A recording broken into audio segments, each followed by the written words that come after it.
Hello friends, एक बार फिर से स्वागत है आप सभी का आपके अपने YouTube channel exam study with RJ. Video के आज के सेशन में हम लोग महात्मा गांधी काशी विद्यापीठ द्वारा कराई जा रही परीक्षा BA, BSc, BCom, BBA 4th semester minor geography के फिजिकल ज्योग्राफी क्वेश्चन पेपर के आंसर पर डिस्कस करेंगे और मेरे द्वारा इस क्वेश्चन पेपर का आंसर भी दिया जाएगा। आपके लिए यह आंसर की के रूप में ही होगा। आप लोग यहाँ से अपने आंसर का मिलान कर सकते हैं। तो आइए हम लोग स्टार्ट करते हैं प्रश्न संख्या 1 से। भारत में स्थापित पहला राष्ट्रीय उद्यान कौन है? कान्हा राष्ट्रीय उद्यान, जिम कॉर्बेट राष्ट्रीय उद्यान, गिर राष्ट्रीय उद्यान, कांजीरंगा राष्ट्रीय उद्यान। तो इन चारों में देखा जाए तो जो ऑप्शन नंबर 2 है, ऑप्शन नंबर 2 जिम कॉर्बेट राष्ट्रीय उद्यान, यह भारत का पहला राष्ट्रीय उद्यान है। यह 1936 में बना था। इसे 1936 में बनाया गया था। पहले इसका नाम हैले नेशनल पार्क था, यानी कि जिम कॉर्बेट राष्ट्रीय उद्यान को पहले हैले नेशनल पार्क के नाम से जाना जाता था। तो राइट ऑप्शन नंबर 2 हो जाएगा। कान्हा राष्ट्रीय उद्यान ये आपका मध्य प्रदेश में, गिर राष्ट्रीय उद्यान गुजरात में है, कांजीरंगा असम में है। आइए अब आगे देखते हैं प्रश्न संख्या 2। निम्नलिखित में से कौन सा एक जैवमंडल आरक्षित क्षेत्र नहीं है? नल्लामलाई, अगस्त्यमलाई, नीलगिरी, पंचमढ़ी। तो इन चारों में नल्लामलाई ये कोई जैवमंडल आरक्षित क्षेत्र नहीं है। तो राइट ऑप्शन नंबर 1। निम्नलिखित में से कौन जैवमंडल रिजर्व मेघालय में स्थित है? कंचनजंगा, तो ये सिक्किम में है। नोकरेक कहाँ है? मेघालय में है, तो यहीं मेघालय में। तो राइट ऑप्शन नंबर 2 हो जाएगा। मानस असम में है, सिमलीपाल उड़ीसा में है। अब आगे चलते हैं। भारत का शीत मरुस्थल जैवमंडल रिजर्व किस राज्य में स्थित है? तो शीत मरुस्थल जैवमंडल रिजर्व ये जम्मू कश्मीर राज्य में स्थित है। तो राइट ऑप्शन नंबर आपका 1 हो जाएगा, जम्मू कश्मीर। केदारनाथ वन्यजीव अभ्यारण्य को किस जंतु के संरक्षण हेतु स्थापित किया गया है? तो देखा जाए तो जो केदारनाथ वन्यजीव अभ्यारण्य है, इसमें मुख्य रूप से कस्तूरी हिरण को संरक्षित किया गया है, लेकिन इसके अलावा alpine musk deer, Himalayan Thar, Himalayan Griffin, Himalayan black bear और स्नो लिपर्ड को भी संरक्षित किया गया है। तो स्नो लिपर्ड को आप हिम तेंदुआ कह सकते हैं। तो राइट ऑप्शन नंबर आपका 3 हो जाएगा। तो इसका सही आंसर हो जाएगा 3। अब इसके बाद 6 नंबर, भारतीय वन प्रबंधन संस्थान कहाँ अवस्थित है? तो भारतीय वन प्रबंधन संस्थान देहरादून, भोपाल, हरिद्वार, अल्मोड़ा। तो इनमें से सही ऑप्शन आपका राइट ऑप्शन नंबर 2 हो जाएगा, भोपाल हो जाएगा। तो राष्ट्रीय वन प्रबंधन संस्थान ये भोपाल में स्थापित है। इसकी स्थापना 1982 में किया गया था। 1982 में किया गया था। ये न केवल एकेडमिक एग्ज़ाम का यह आंसर है, बल्कि आने वाली आगामी परीक्षाओं की दृष्टि से भी बहुत ही महत्वपूर्ण यह क्वेश्चन है। इसलिए आप सभी लोग इस वीडियो को बगैर स्किप किए हुए देखिए। वीडियो अच्छी लगे तो वीडियो को आप लोग शेयर करिए, लाइक करिए और चैनल पर पहली बार आए हैं तो चैनल को ज़रूर सब्सक्राइब करें। आइए 7 नंबर देखते हैं। विश्व का सर्वप्रथम जैवमंडल रिजर्व कब स्थापित किया गया था? देखिए यहाँ पर विश्व की बात किया जा रहा है ना, विश्व किया जा रहा है। तो विश्व का प्रथम जैवमंडल रिजर्व ये MOD के नाम से जाना जाता था, यानी कि MOD के नाम से, यानी कि मोड के नाम से स्थापित किया गया था। इसे मूरा ड्राबा डेन्यूब के नाम से भी जाना जाता है। और यह 5 देशों के द्वारा स्थापित किया गया था, जिनमें Serbia, Hungary, Austria, Slovenia, Croatia देश सम्मिलित थे। और इसकी स्थापना सन 1979 ईस्वी में किया गया था। और इसका जो एरिया है वो 700 वर्ग किलोमीटर है, 700 वर्ग किलोमीटर है। आइए अब प्रश्न संख्या 8 को देखते हैं। भारत में राष्ट्रीय जैवमंडल रिजर्व कार्यक्रम कब प्रारंभ किया गया? 1982, 1984, 1986, 1988। तो भारत में राष्ट्रीय जैवमंडल रिजर्व का ये जो कार्यक्रम का प्रारंभ किया गया था, ये सन 1986 में किया गया था। तो राइट ऑप्शन नंबर 1986 हो जाएगा। 9 नंबर है, भारत में वन्यजीव संरक्षण अधिनियम कब लागू किया गया? तो भारत में वन्यजीव संरक्षण अधिनियम 9 सितंबर 1972 को यह अधिनियम लागू किया गया था। तो राइट ऑप्शन नंबर 4 हो जाएगा। 10 नंबर क्वेश्चन देखिए। क्षेत्रफल की दृष्टि से भारत का सबसे बड़ा जैवमंडल रिजर्व क्षेत्र कौन है? कच्छ का रण, मन्नार की खाड़ी, कंचनजंगा, नंदा देवी। तो ये क्वेश्चन क्या है कि क्षेत्रफल की दृष्टि से, है ना। तो क्षेत्रफल की दृष्टि से जो सबसे बड़ा है इन चारों में एक कच्छ कारण है, तो राइट ऑप्शन नंबर 1 हो जाएगा। अब यहीं पर ये बात कर लिया जाए कि क्षेत्रफल की दृष्टि से भारत का सबसे छोटा जलमंडल आरक्षित क्षेत्र कौन सा है, तो वो सबसे छोटा डिब्रू सैखोवा है। कौन सा है? डिब्रू सैखोवा, ठीक है। ये भारत का सबसे छोटा जलमंडल आरक्षित क्षेत्र है। अब आगे चलते हैं। इसका कलर सही नहीं लग रहा, थोड़ा सा मैं कलर चेंज कर लूँ।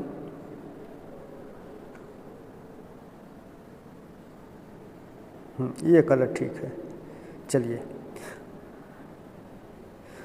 भारत में बाघ परियोजना का शुभारंभ कब हुआ था? 1971, 1973, 1975, 1980।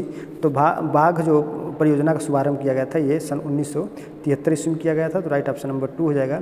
सर्वाधिक जैव विविधता कहाँ पाई जाती है? शीतोष्णकटिबंधीय वनों में, शंकुधारी वनों में, उष्णकटिबंधीय वर्षा वनों में, उत्तरी ध्रुवीय वनों में।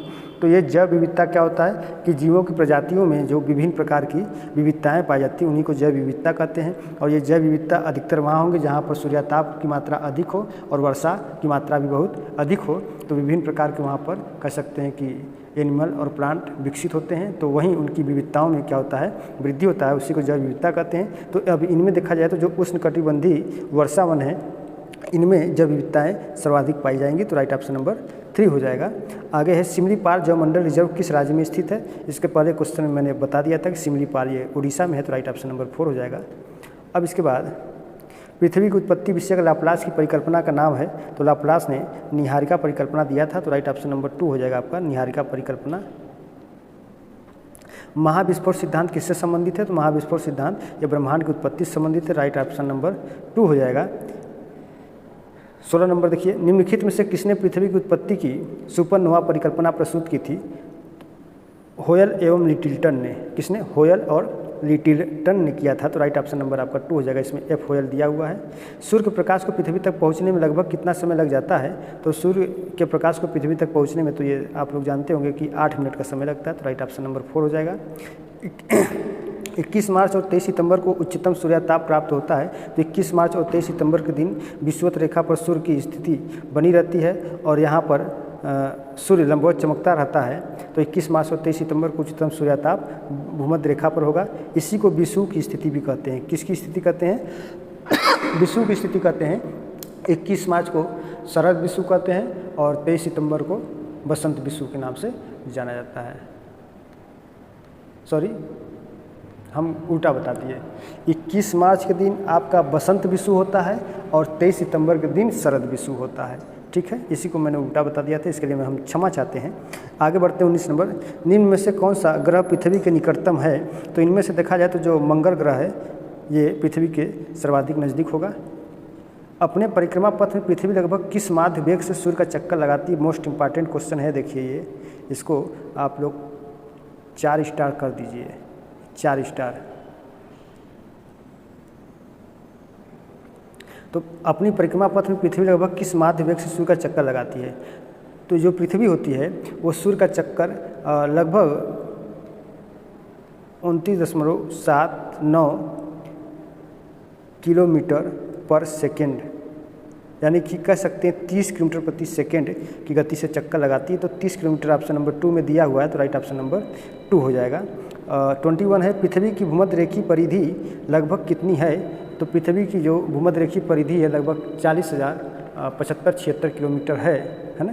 40,075 या 76 किलोमीटर है। तो इसमें आपका 40,000 तक ही दिया है, 75-76 तो दिया नहीं है। तो आप इसमें ऑप्शन नंबर 2 को सही कर सकते हैं, तो राइट ऑप्शन नंबर 2 हो जाएगा। पृथ्वी का अक्ष कितने कोण पर झुका हुआ है? तो पृथ्वी अपने अक्ष से 2 तरीक़ों से झुकी हुई है। एक क्षैतिज रूप से झुकी हुई है, एक क्षैतिज रूप से झुकी हुई है और एक ऊर्ध्वाधर रूप से झुकी हुई है, ऊर्ध्वाधर रूप से झुकी हुई है। तो क्षैतिज रूप से ये 23.5 अंश झुकी हुई है, क्षैतिज रूप से 23.5 अंश झुकी हुई है, ऊर्ध्वाधर रूप से ये 66.5 अंश झुकी हुई है। हालांकि इसमें देखा जाए तो दोनों ऑप्शन दिया हुआ है, लेकिन पृथ्वी का अक्ष कितने कोण पर झुका हुआ है तो वो अपने अक्ष से कह रहा है। तो इसका जो सही आंसर हो जाएगा आपका 23.5 डिग्री हो जाएगा, राइट ऑप्शन नंबर 4। 23 है, निम्नलिखित में से कौन सा तत्व पृथ्वी की प्रॉपर्टी में सबसे अधिक मात्रा में पाया जाता है? ऑक्सीजन, सिलिकॉन, एल्यूमिनियम, लोहा। तो इन चारों में पूछ रहा है कि कौन सा तत्व है जो पृथ्वी की परपटी में सबसे अधिक मात्रा में पाया जाता है? तो इन चारों में देखा जाए तो ऑक्सीजन सर्वाधिक मात्रा में पाया जाता है, इसके बाद सिलिकॉन पाया जाता है, इसके बाद सिलिकॉन पाया जाता है। यदि ऑक्सीजन न दिया होता तो यहाँ पर राइट ऑप्शन सिलिकॉन हो जाता है, लेकिन ऑक्सीजन के उपस्थिति में यहाँ पे राइट आंसर ऑक्सीजन ही होगा। नेक्स्ट क्वेश्चन है, स्वेस के अनुसार भूपटल की ऊपरी परत क्या कहलाती है? तो स्वेस ने पृथ्वी को रासायनिक दृष्टि से 3 भागों में बांटा था, जिसे सियाल, सीमा और नीफे कहा गया। सियाल, सीमा और नीफे कहा गया। तो सियाल में सिलिकॉन और एल्यूमिनियम की मात्रा अधिक होती है, ये पृथ्वी की सबसे ऊपरी परत होती है। सीमा में सिलिकॉन, मैग्नीशियम की मात्रा अधिक होती है, और नीफी में नियान और फेरियम की मात्रा अधिक होती है। तो स्वेस के अनुसार भूपटल की ऊपरी परत को क्या कहते हैं? तो इसे सियाल के नाम से जानते हैं। 25 है, पृथ्वी के कोर और मेंटल के बीच के क्षेत्र को क्या कहा जाता है? तो पृथ्वी के कोर, यानी कि अब पृथ्वी ऐसे बना दीजिए, इस तरीके से एक पृथ्वी की आप रचना कर दीजिए। देखिए आप लोग इसको अच्छे से देखते रहिए, ठीक है, थोड़ा समय लग जाएगा लेकिन कोई बात नहीं। ये ऊपरी परपटी हो गया, ये निकल गया क्या? ऊपरी परपटी हो गया। अब इसके बाद क्रस्ट, मेंटल और कोर। तो ये आपका क्रस्ट हो गया, ये आपका मेंटल हो गया, ये आपका कोर हो गया, ठीक है, क्रस्ट, मेंटल और कोर। तो अब इसमें यदि देखा जाए तो क्रस्ट, मेंटल और कोर, तो इन सभी क्षेत्रों में कुछ न कुछ जो है कि आपका डिसकंटिन्यूटी जोन पाया जाता है, उसी को असमृद्धता जोन के नाम से जानते हैं। ये भूकंपी तरंगों में हुई परिवर्तन को दर्शाता है। तो यहाँ पर देखिए कह रहा है कि आपका कोर और मेंटल के बीच में यहाँ पर कौन सा पाया जाता है? तो यहाँ पर गुटेनबर्ग होता है। क्या होता है? गुटेनबर्ग होता है। तो राइट ऑप्शन आपका यहाँ पर गुटेनबर्ग हो जाएगा। कहाँ पे दिया है? गुटेनबर्ग है। अब जो मोहो है, तो मोहो यहाँ पे क्रस्ट और मेंटल के बीच में जो होता है वो मोहो होता है। क्रस्ट और मेंटल के बीच में मोहो असमृद्धता पाया जाता है। और दोनों कह सकते हैं कि कोर के बीच में, यानी कि इनर कोर और आउटर कोर, इनर कोर और आउटर कोर, यहाँ पर आपका लेहमान असमृद्धता पाया जाता है। तो इसका आपका राइट ऑप्शन हो जाएगा ऑप्शन नंबर 4। अब आइए 26 नंबर देखते हैं। पृथ्वी के आंतरिक भाग में कितने मीटर पर 1 डिग्री सेंटीग्रेड तापमान की वृद्धि होती है? तो जब आप पृथ्वी के गहराई में नीचे जाएंगे तो प्रत्येक 32 मीटर पर 1 डिग्री सेंटीग्रेड के तापमान में वृद्धि हो जाती है। निम्नलिखित में से किस भूकंपीय लहर की गति सर्वाधिक होती है? तो सर्वाधिक गति वाली जो लहर होती है वो पी लहर, या इसे प्राथमिक लहर भी कहते हैं, ठीक है। तो राइट ऑप्शन नंबर आपका पी हो जाएगा, या इसे अनुदैर्ध लहर भी कहते हैं। पी लहरें बहुत तेज़ी से चलती हैं, और जब पी लहरें चलती हैं तो ये चट्टानों को सिकोड़ती और फैलाती हैं, ठीक है। अब चलिए चलते हैं। भ्रूकोट का घनत्व माना गया है, भ्रूकोट का घनत्व लगभग 11 है। तो राइट ऑप्शन नंबर 4 हो जाएगा। अब आगे, सौरमंडल के निम्नलिखित में से किस ग्रह की परिक्रमा अवधि सबसे लंबी है? तो देखिए सबसे लंबी पूछ रहा है कि परिक्रमा की अवधि, तो जो ग्रह सूर्य से जितना नज़दीक होगा उसकी परिक्रमा अवधि उतना ही कम होगा, और जो ग्रह सूर्य से जितना अधिक दूर पर होगा उसका परिक्रमा अवधि उतना ही अधिक होगा। जैसे बुध है, सूर्य के सर्वाधिक निकट है, इसलिए बुध 88 दिन में ही परिक्रमा कर लेता है, जबकि जैसे जैसे ग्रहों की दूरी बढ़ती जाती है सूर्य के सापेक्ष, वैसे वैसे उनकी परिक्रमण की जो अवधि होती है वो भी बढ़ती चली जाती है। तो देखा जाए तो बुध, शुक्र, पृथ्वी, मंगल, बृहस्पति, शनि, अरुण, वरुण, तो इनमें से वरुण का सर्वाधिक परिक्रमण अवधि होगा। तो यही इसका राइट ऑप्शन हो जाएगा। हमारे सौरमंडल के निम्न में से किस ग्रह को हरित ग्रह माना गया है? तो वरुण को ही हरित ग्रह भी कहा जाता है। तो राइट ऑप्शन नंबर आपका 4 हो जाएगा। वायुमंडल की किस परत में मौसमी घटनाएं होती हैं? तो क्षोभमंडल को जिम्मेदार माना जाता है। सभी प्रकार की मौसमी घटनाओं के लिए क्षोभमंडल को जिम्मेदार माना जाता है। क्षोभमंडल में ऊंचाई बढ़ने पर तापमान में हमेशा कमी होती है, इसी को सामान्य तापहरास दर कहते हैं। और यह जो कमी होती है प्रत्येक 1 किलोमीटर ऊंचाई जाने पर, प्रत्येक 1 किलोमीटर की ऊंचाई जाने पर 6.5 डिग्री सेंटीग्रेड के तापमान में कमी होती है। यानी कि आप क्षोभमंडल में किलोमीटर की ऊंचाई पर चले जाएंगे तो 6.5 डिग्री सेंटीग्रेड के तापमान में आपको वहाँ कमी महसूस होगी। आगे देखते हैं, निम्न में से कौन हानिकारक पराबैंगनी किरणों से रक्षा कवच के रूप में बुझाता है? तो इसे आप ओजोन परत के नाम से या ओजोन मंडल भी कहते हैं। तो राइट ऑप्शन नंबर आपका 3 हो जाएगा। निम्नलिखित में से किस मंडल से रेडियो तरंगें वापस होकर के आती हैं? तो आयन मंडल से रेडियो तरंगें वापस होकर के चली जाती हैं। तो राइट ऑप्शन नंबर 4 हो जाएगा। वायुमंडल में सर्वाधिक मात्रा में कौन सी गैस पाई जाती है? तो नाइट्रोजन सर्वाधिक मात्रा में 78% में पाई जाती है, ऑक्सीजन 21% में पाई जाती है, बाकी सभी अन्य गैसें 1% में पाई जाती हैं। इसके बाद नाइट्रोजन ऑक्सीजन के बाद कार्बन डाइऑक्साइड गैस की मात्रा का नंबर आता है। अपसौर की स्थिति कब होती है? तो एक होता है उपसौर, एक होता है उपसौर, एक होता है अपसौर। उपसौर का मतलब ये होता है कि ये नज़दीक होता है, उपसौर नज़दीक होता है और अपसौर में दूर होता है। तो ये है क्या? तो पृथ्वी और सूर्य के सापेक्ष जो दूरियों की स्थिति होती है उसको उपसौर और अपसौर कहते हैं, और वहीं पृथ्वी और चंद्रमा के सापेक्ष दूरियों की स्थिति को उपभू और अपभू के नाम से जाना जाता है। तो यहाँ पर देखा जाए तो अपसौर कह रहा है, दूर की स्थिति कह रहा है, तो दूर की स्थिति कब होती है? ये 4 जुलाई के दिन होती है। तो राइट ऑप्शन नंबर आपका 4 जुलाई हो जाएगा। और उपसौर की स्थिति आपका 3 जनवरी के दिन होता है। इसको पेरीहिलियन और अफेलियन के नाम से जाना जाता है। तो पेरीहिलियन का मतलब जो है कि जब पृथ्वी सूर्य के सर्वाधिक नज़दीक होती है तो उस समय पृथ्वी और सूर्य के मध्य जो दूरी होती है वो 147 मिलियन किलोमीटर हो जाती है, और जब सर्वाधिक दूर होता है तो 152 मिलियन किलोमीटर हो जाता है, जबकि सूर्य और पृथ्वी के बीच जो औसत दूरी होती है वो 149 मिलियन किलोमीटर होता है। देखिए, अब ये मोबाइल की स्क्रीन पर ये सब लिख पाना थोड़ा सा कठिन कार्य है, संभव नहीं हो पाता है, इसलिए मैं कुछ चीज़ों को वर्बली कह देता हूँ, इसलिए आप लोग इसको नोट कर लिया करिए, हो सकता है कभी न कभी ये किसी परीक्षा में आपके काम आ जाए। ठीक है, और आइए आगे देखते हैं 37। सौर विकिरण तरंगों को मापने की इकाई क्या है? तो सौर विकिरण तरंगों को मापने की इकाई पूछा जा रहा है। तो देखिए, माइक्रोन, सेंटीमीटर, मिलीमीटर, डेसिबल। तो देखिए, सेंटीमीटर और मिलीमीटर इन दोनों से दूरी नापा जाता है, डेसिबल से ध्वनि की तीव्रता को नाप लिया जाता है। तो बचा एक ही माइक्रोन बचा, तो इसी को आप सही कह सकते हैं। तो माइक्रोन पहला ऑप्शन सही हो जाएगा। सूर्यताप का अंतरिक्ष में सर्वाधिक परावर्तन किसके द्वारा होता है? तो इन चारों में देखिए, तो धूलकण है, जलाशय है, हिमावरण है, बादल है। तो इन चारों में जो सर्वाधिक सूर्यताप का परावर्तन होगा तो वो हिमावरण से होगा, यानी कि बर्फ़ की चादरों से होगा। बर्फ़ की चादरों से सर्वाधिक 80 से 85% तक सूर्यताप का रिफ्लेक्शन हो जाता है।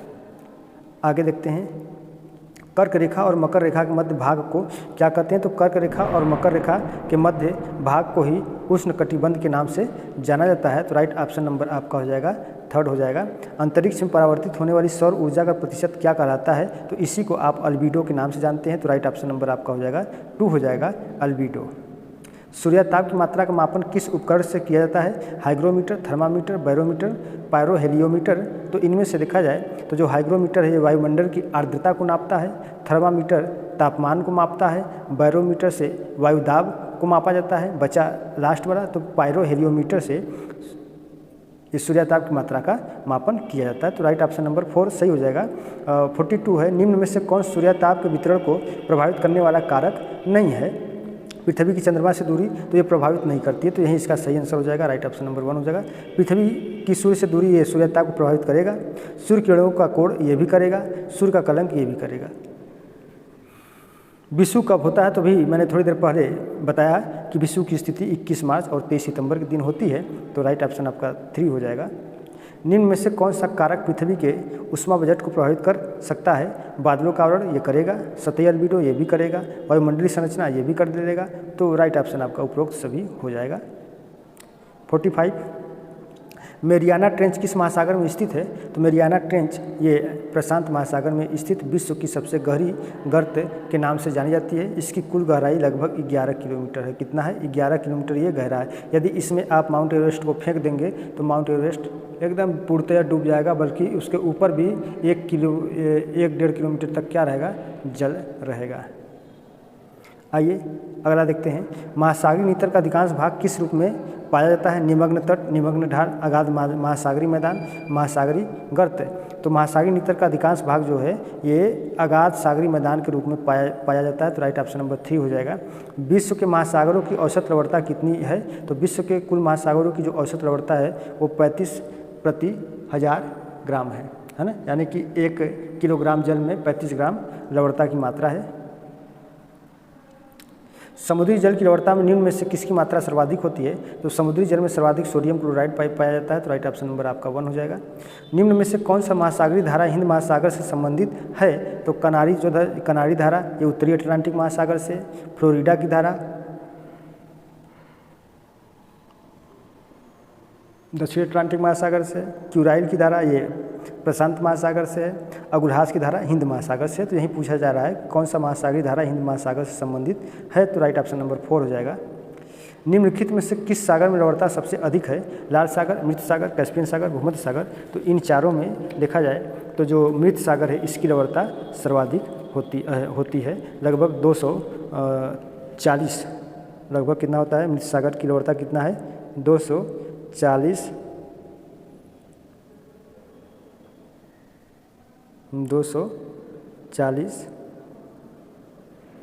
ग्राम प्रति हजार। और कैस्पियन सागर का, तो कैस्पियन सागर का देखा जाए तो ये 200 होता है। भूमध्य सागर का 38 होता है और लाल सागर का 340 होता है। और विश्व का सर्वाधिक लवणता वाला जो झील या सागर है उसको लेक वान झील के नाम से जाना जाता है। किसके नाम से? लेक वान के नाम से जाना जाता है। और ये लेक वान कहाँ है? ये तुर्की में है। कहाँ पे है ये तुर्की में है। और यहाँ की लवणता कितनी है? तो यहाँ की जो लवणता है ये 330 है। कितना है? 330 है। तो विश्व की सर्वाधिक लवणता वाली झील या सागर ये लेकवान झील है और जो कि तुर्की में है और इसकी लवणता 330 है। और ये जो मृत सागर है ये इजराइल में है। मृत सागर कहाँ है? ये इजराइल में है। तो इसका राइट ऑप्शन नंबर 2 हो जाएगा। अब आगे बढ़ते हैं हम लोग 51। सारगैसो सागर कहाँ स्थित है? तो सारगैसो सागर विश्व का एकमात्र ऐसा सागर है जिससे कोई भी स्थलीय भूभाग नहीं लगा हुआ है, बल्कि यह जल में ही है और यह उत्तरी अटलांटिक महासागर में स्थित है। तो राइट ऑप्शन नंबर आपका अटलांटिक महासागर हो जाएगा। अपने सक्रिय ज्वालामुखी के कारण किस महासागर को रिंग ऑफ फायर कहा जाता है? तो रिंग ऑफ फायर अटलांटिक महासागर, प्रशांत महासागर, हिंद महासागर, आर्कटिक महासागर। तो प्रशांत महासागर को रिंग ऑफ फायर के नाम से जाना जाता है क्योंकि यहाँ पर बहुत सी ज्वालामुखी घटनाएं घटित होती रहती हैं, क्योंकि यह विनाशकारी प्लेटों के किनारे अवस्थित यह क्षेत्र होता है। अब आगे चलते हैं हम लोग। किसी स्थान पर 2 क्रमिक ज्वारों के मध्य अंतर होता है। तो जब एक ज्वार आने के बाद फिर भाटा आता है, फिर ज्वार आता है, तो 2 ज्वारों के मध्य जो अंतर होता है, किसी स्थान पर 2 क्रमिक ज्वारों के मध्य अंतर पूछ रहा है। तो 2 क्रमिक ज्वार ये हमेशा 52 मिनट की देरी से ये 2 ज्वारों के बीच की स्थिति पूछा है तो 12 घंटे 26 मिनट का होगा। तो इसका राइट ऑप्शन नंबर आपका 3 हो जाएगा। तो किसी स्थान पर 2 क्रमिक ज्वारों के मध्य अंतर होता है 12 घंटे 26 मिनट और 24 घंटे 52 मिनट, यानी कि किसी स्थान पर 2 क्रमिक ज्वार की बात किया जा रहा है ना, तो ये 12 घंटे 26 मिनट सही हो जाएगा। 54 है, जब सूर्य, चंद्रमा और पृथ्वी एक सीधी रेखा में हैं तो किस प्रकार का ज्वार उत्पन्न होता है? जब तीनों एक साथ होंगे तो दीर्घ ज्वार अनुभव किया जाता है, तो इसको आप दीर्घ ज्वार कहते हैं। कौन सा महासागरीय संसाधन महाद्वीपीय शेल्फ से निकाला जाता है? देखिए, महाद्वीपीय शेल्फ से मछली का उत्पादन होता है, प्राकृतिक गैस होता है, पेट्रोलियम होता है, और तो इसका सही ऑप्शन आपका 1 हो जाएगा। निम्नलिखित में से किस महासागर में द्वीपों की संख्या सबसे अधिक और तट रेखा सबसे लंबी है? तो विश्व का सबसे बड़ा महासागर प्रशांत महासागर है और इसमें द्वीपों की संख्या भी बहुत अधिक है। निम्नलिखित महासागरीय धाराओं में से कौन ठंडी धारा है? तो पेरू की धारा या इसे हम्बोल्ट की धारा कहते हैं, तो यही एक ठंडी जल धारा है। बाकी सुसीमा गर्म जल धारा है, एल नीनो गर्म है, इर्मिंगर भी गर्म है। निम्नलिखित महासागरीय धाराओं में से कौन ठंडी धारा नहीं है? इसका जो सही आंसर हो जाएगा फागलैंड है, इर्मिंगर है, कनारी है, क्यूराइल है। तो कह रहा है कि धाराओं में से कौन ठंडी धारा नहीं है, यानी कि गर्म जल धारा है। तो मैंने अभी बताया कि इर्मिंगर क्या है, गर्म जल धारा है। तो इन चारों में इर्मिंगर दिया हुआ है, तो ये इर्मिंगर ही गर्म जल धारा है, जबकि फागलैंड ठंडी है, कनारी भी ठंडी है, क्यूराइल भी ठंडी है। अब इसके बाद है निम्न महासागरीय धाराओं में से कौन धारा गर्म एवं ठंडे जल के छल्लों से युक्त होती है? बहुत बढ़िया सवाल है, इसको आप लोग 3 स्टार दीजिए, 3 स्टार। कह रहा कि कौन सी धारा गर्म एवं ठंडे जल के छल्लों से युक्त होती है? तो इनमें देखा जाए तो जो गल्फ स्ट्रीम है यह एक गर्म जल धारा होती है। गल्फ स्ट्रीम ऐसे बढ़ती है और आगे से ऐसे एक धारा आती है, इसको लेब्राडोर की जलधारा कहते हैं। यहाँ पर गल्फ स्ट्रीम की जलधारा है। तो ये दोनों जब आपस में टकराती हैं तो इसी की घटना को यहाँ पर ठंडे और गर्म छल्लों से युक्त बताया गया है। तो यहाँ पर बहुत अधिक मात्रा में कह सकते हैं कि धूम्र कोहरा छा जाता है और यहाँ पर प्लैंकटन का अधिक विकास होता है। प्लैंकटन मछलियों का प्रिय भोजन होती है और उनको खाने के लिए मछलियाँ आ जाती हैं और फिर मछलियों का शिकार वहाँ के लोगों के द्वारा कर लिया जाता है। आइए 60 नंबर देखते हैं हम लोग। निम्नलिखित में से कौन तटीय सागरीय निक्षेप है? नीली पंख, लाल पंख, टेरोपाड, उज, बजरी। तो इन चारों में देखा जाए तो बजरी ये आपका तटीय सागरीय निक्षेप है। Right option number 4। बेसाल्ट शैलों की परतें पृथ्वी के किस भाग में पाई जाती हैं? सियाल, निफे, सीमा, कोर। तो ये जो बेसाल्ट शैलों की परतें होती हैं ये पृथ्वी की सबसे ऊपरी परत होती है। इसे भूपर्पटी के नाम से जाना जाता है और इसी भूपर्पटी को ही स्वेस महोदय ने सियाल का नाम दिया था। तो राइट ऑप्शन नंबर आपका सियाल हो जाएगा। 62 नंबर है, समुद्र में उच्च ज्वार किसके कारण होता है? सूर्य, चंद्रमा, तारे, इनमें से कोई नहीं। तो समुद्र में उच्च ज्वार ये सूर्य और चंद्रमा तारों में से चंद्रमा से सर्वाधिक होता है। चूँकि चंद्रमा पृथ्वी के सर्वाधिक नज़दीक है इसलिए इसका ज्वारी बल सूर्य की अपेक्षा चंद्रमा पर अधिक कार्य करता है। सूर्य की अपेक्षा पृथ्वी पर इसका अधिक ज्वारी बल कार्य करता है। मैंने चंद्रमा बोल दिया था। जेट स्ट्रीम किस मंडल में चलती है? तो जेट स्ट्रीम देखा जाए तो इन चारों ऑप्शनों में वो ऑप्शन ही नहीं दिया हुआ है। जेट स्ट्रीम क्षोभ मंडल की सबसे ऊपरी सीमा जिसे क्षोभ सीमा के नाम से जाना जाता है या ट्रोपोपाज कहा जाता है। तो ये क्षोभ सीमा में चलती है और क्षोभ सीमा दिया नहीं है तो क्षोभ मंडल आप इसमें से सही कर सकते हैं। भारत में कौन सा जलमंडल रिजर्व यूनेस्को विश्व धरोहर स्थल के रूप में मान्यता प्राप्त है? नंदा देवी, कांजीरंगा, पन्ना, लामजाओ। तो इनमें से जो नंदा देवी है वो जलमंडल रिजर्व यूनेस्को विश्व धरोहर स्थल के रूप में मान्यता प्राप्त है नंदा देवी को। तो राइट ऑप्शन नंबर 1 हो जाएगा। विश्व में पाया जाने वाला सबसे व्यापक प्रकार का प्राकृतिक वन कौन सा है? समशीतोष्ण पर्णपाती वन, बोरियल वन, उष्णकटिबंधीय वर्षा वन, सवाना वन।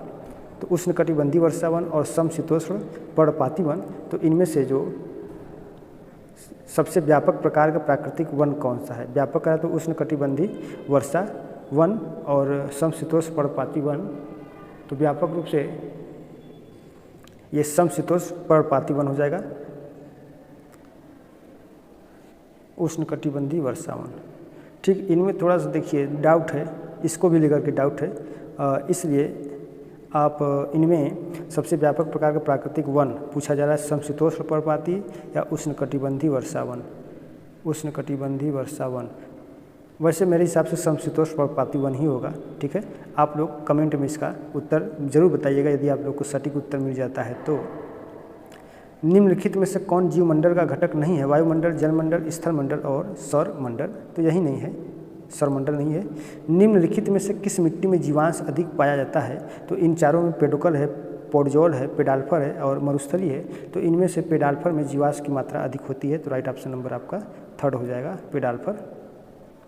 सर्वाधिक पादप विविधता किन वनों में पाई जाती है? शंकुधारी में, भूमध्य सागरीय में, भूमध्य रेखीय सदाबहार वन में, मानसूनी वन में। तो सर्वाधिक पादप विविधता ये कहाँ पाई जाएगी? जहाँ पे सर्वाधिक वर्षा होती हो। तो भूमध्य रेखीय क्षेत्रों में रोजाना वर्षा होती रहती है। तो राइट ऑप्शन नंबर आपका भूमध्य रेखीय सदाबहार वन हो जाएगा।